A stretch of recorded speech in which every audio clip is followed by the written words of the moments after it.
राम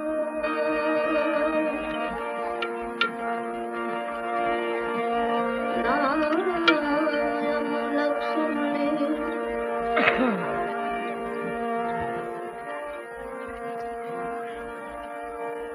जतन करे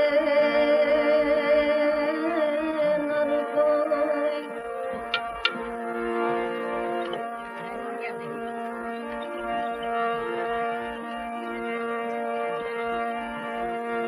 राम नाम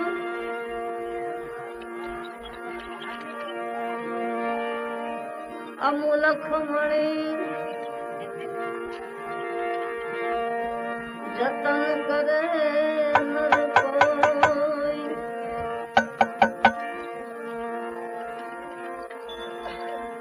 सुखी रहे संसार में दुखी कभी न होई।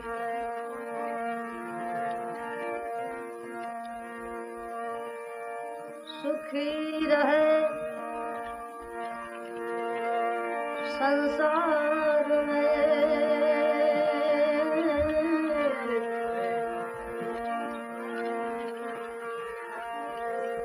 बहुत दुखी कभी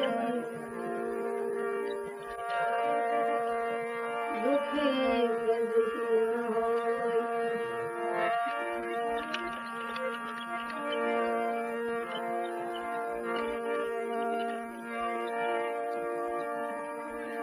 राम जपे अनुराग से सब दुख डार धोई।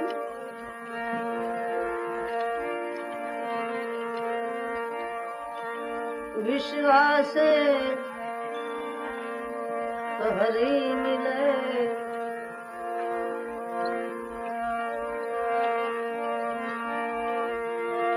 राम जपे अनुराग से सब दुख डाले धोई।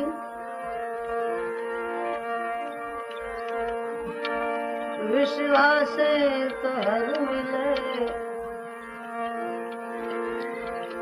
लोहा भी कंचन हो।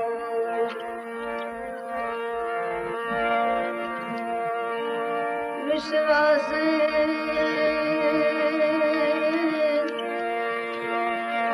तो हर मिले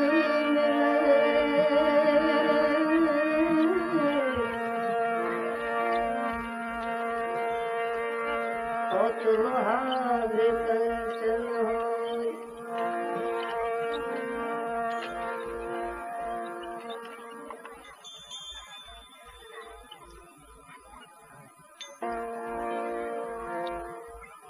आज रामनवमी है।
કેમ મરી ગઈ?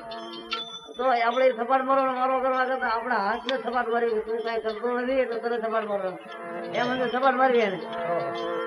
એટલે જમણો હાથ છે ને ડાબા હાથે થપાટ મારે, તું તો કઈ કરતો નથી આટલા વર્ષ થઈ ગયા તો. એટલે એમ સમજી આપણે બીજા થપાટ મારવા કરતા આપણને પોતાને જ કહેવાનું ઓમ શ્રી રામ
રામજી છે ભાઈ, એના સેવક હનુમાનજી.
ડોંગરેજી બાપા અને અથવા મોરારદાસ બાપુ અને પાંડુ શાસ્ત્રી આપો છો એ કે ભાઈ કોઈ એમાં પ્રવચનમાં કીધેલું કે જો રામ નામની તાળીઓ પાડવામાં કાંઈ દૂષિત તો ન થાય, પણ એમાં કઈ આપણને ફાયદો છે એમ કે અમુક જે આપણા માટે આવરણ આવતા હોય એ ચડી જાય. પણ ઓલા કોઈ માન્યું ને કે આવી વાત સાચી હોય, કારણ કે તાળીઓ પડે કે જો રામ નામ બોલતા તો તાળીઓ બધા પાડતા હતા, એમ કરીને એને તાળી ને કહેવાય. પણ ભગવાનને કરવું એ ક્યાંક એવો હડફેટમાં આવી ગયો તો અહીંથી એને ખડો પીડ્યો હાથમાં. એટલે ઓલો ડોક્ટર સાહેબ કે અહીંથી હાથ કપાવવો પડશે તો એટલે કોણી હેઠેથી હાથ એને કપાવવો પડ્યો. અને પછી કઈ ધૂન બૂન ગયો મને કઈ સત્તામાં કે તાળે પડવાનું ભાઈ હો. તો એ બોલો આમ નામ કોણીએથી પીડ્યો દેવા ભાઈ, આમ નામ પેલો હાથ તો ખલાસ થઈ ગયો, પછી કોણીને લીધી એક વાર હાથમાં. એટલે ગુરુ મહારાજ એવો સમય આપણે કોઈ ન હોય, પણ આ તો આપણને ટેકા કહેવાય. એટલે પેલા હાથ બોલે તો એવી ગમગમાટી બોલાવો. શ્રી રામ જય